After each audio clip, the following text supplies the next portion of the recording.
کبھی کبھی زندگی ہمارے مطابق نہیں چلتی، اور جب ہماری زندگی میں مشکلیں آنے لگتی ہے تو ہم شکوے کرنا شروع کر دیتے ہیں۔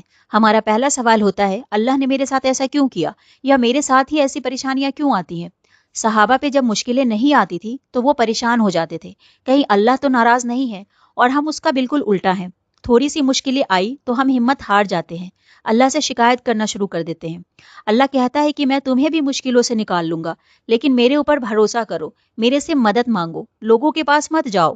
لیکن ہماری نظر پاسٹ پہ ہی ہوتی ہے، پریشانیوں پر ہی ہوتی ہے۔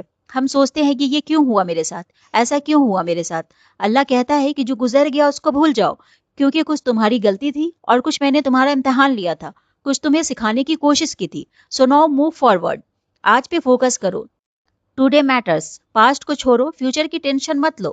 قرآن میں اللہ انسان کی نیچر کو بتاتے ہوئے کہتے ہیں کہ انسان کو جب خوشی پہنچتی ہے، جب اس کے ساتھ اچھا ہوتا ہے تو وہ بڑا خوش ہو جاتا ہے، لیکن جیسے ہی اسے کوئی مشکل آتی ہے تو اسی وقت وہ مایوس ہو جاتا ہے، گیو اپ کر جاتا ہے۔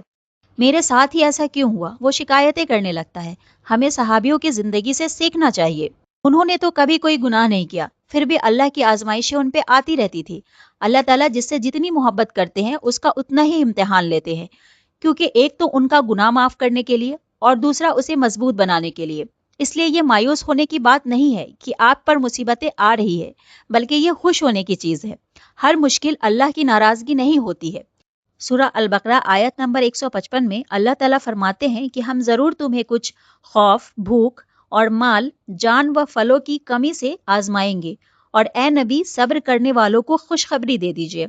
اگر پریشانیاں صرف برے لوگوں پر آتی تو دنیا میں سب سے زیادہ تکلیفیں ہمارے نبیوں پر نہ آتی۔ اللہ اپنے پسندیدہ بندوں کو آزماتا ہے تاکہ اس کا درجہ بلند کر سکے۔ آزمائش اس بات کا ثبوت ہے کہ اللہ آپ کو بھولا نہیں ہے، بلکہ وہ آپ کو دیکھ رہا ہے اور آپ کے صبر کو پرکھ رہا ہے۔ پریشانیاں ہمارے لیے گناہوں کا کفارہ ہوتی ہے۔ نبی کریم صلی اللہ علیہ وسلم نے فرمایا، انسان کو جو بھی تکلیف، بیماری، رنج و غم یا پریشانیاں پہنچتی ہے، یہاں تک کہ اس کو ایک کانٹا بھی چبھ جاتا ہے، تو اللہ تعالیٰ اس کے بدلے اس کی گناہوں کو معاف کر دیتا ہے۔ جیسے سونے کو آگ میں تپا کر ہی قیمتی زیور بنایا جاتا ہے، ویسے ہی پریشانیاں انسان کو صبر، مضبوطی اور میچورٹی سکھاتی ہے۔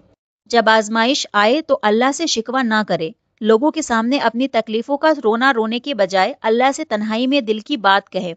قرآن میں اللہ تعالیٰ فرماتے ہیں، بے شک تنگی کے ساتھ آسانی ہے، رات کتنے بھی کالی کیوں نہ ہو، سورج کا نکلنا طے ہے۔